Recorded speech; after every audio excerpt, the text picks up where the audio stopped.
This is Plant-Based Briefing. It's never too late, how I improved my health at age 80 with a whole food plant-based diet, by Ardis Coffman at forksoverknives.com. And I'm Marian Erickson, host of this plant-based podcast where I curate, get permission, and narrate a variety of articles on plant-based and vegan living in about 10 minutes or less every weekday.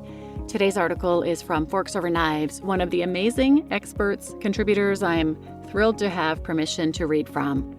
If you haven't seen it already, I highly recommend the documentary Forks Over Knives. I'll link that in the show notes, and you can also find it and watch it for free at forksoverknives.com.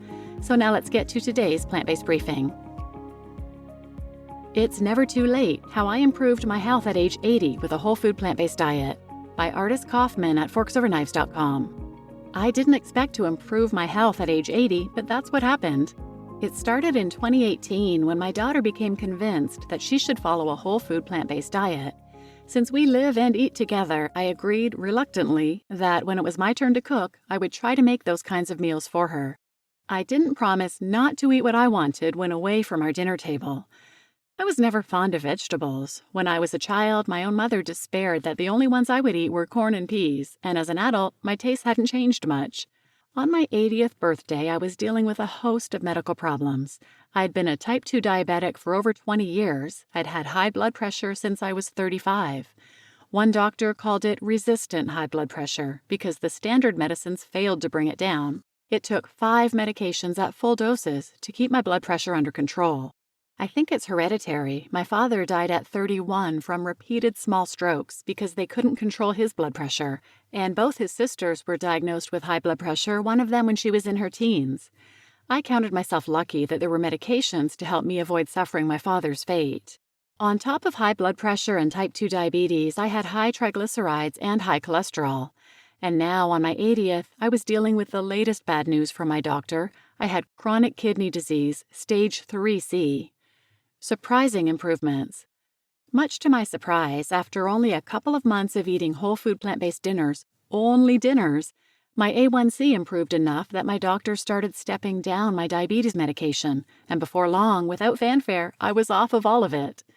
I watched the Forks Over Knives documentary and felt my objections to eating vegetables weakening. Then, while browsing my healthcare provider's website to see what it had to say about my latest diagnosis, chronic kidney disease, I saw that the advice for CKD patients was to avoid animal protein. Here was my medical team saying pretty much exactly what the documentary said. That was it. I was on board. I said goodbye to my beloved bacon and egg breakfasts. My daughter happily started making us both steel-cut oats every morning. My health improvements accelerated. My cholesterol dropped enough that my doctor was able to take me off statins. My limp, thinning hair plumped up. And one day, while going through the motions of putting on makeup, I realized I had eyelashes again. The mascara was actually coating something. My splitting fingernails toughened up. My age spots lightened. My BMI had been in the obese range for decades, and I began to lose weight with ease at a healthy rate. My kidney numbers turned around. I began to look forward to going to the doctor, knowing my weight would be lower and my blood work would be better, not worse. Undoing a family history of disease. It's been 5 years since I made the switch. My A1C has been lower than my daughter's for years now, and she's never been diabetic. My total cholesterol is consistently 170 or lower. My kidney numbers continue to look better at each checkup. Most amazing of all is the improvement in my blood pressure. I didn't think anything could affect my blood pressure this much. Even my skeptical doctor commented, "Your plant-based diet is doing well for your blood pressure." One by one, she's cautiously taken me off medications. I'm down to 2 from the 5 I've been taking for decades, and my blood pressure is so good that I wouldn't be surprised if she takes me off the final 2.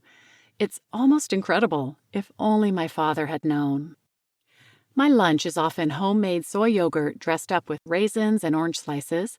Our favorite dinners are bulgur wheat pilaf, orange tofu, black bean tacos, bean chili, and a lot of variations on brown rice and beans. We also like to do potato bars, where we make baked potatoes and set out different toppings. For holidays, one favorite is a lentil shepherd's pie. We use Fork's meal planner and cookbooks by plant-based doctors. My friends are interested in my successes, and at least 2 of them have started their own plant-based journeys. Now I'm 85 and in better health than I was at 45. I know I'm not immortal, something is going to take me out eventually, but eating a whole food plant-based diet has given me the chance to enjoy good health until then. I'm so grateful. You just listened to It's Never Too Late, How I Improved My Health at Age 80 with a Whole Food Plant-Based Diet. And I'm your host, Marian Erickson.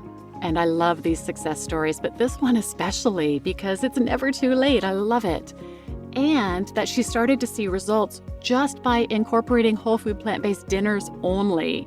This is such a great story. Please share this with anyone who might benefit, and thanks for listening.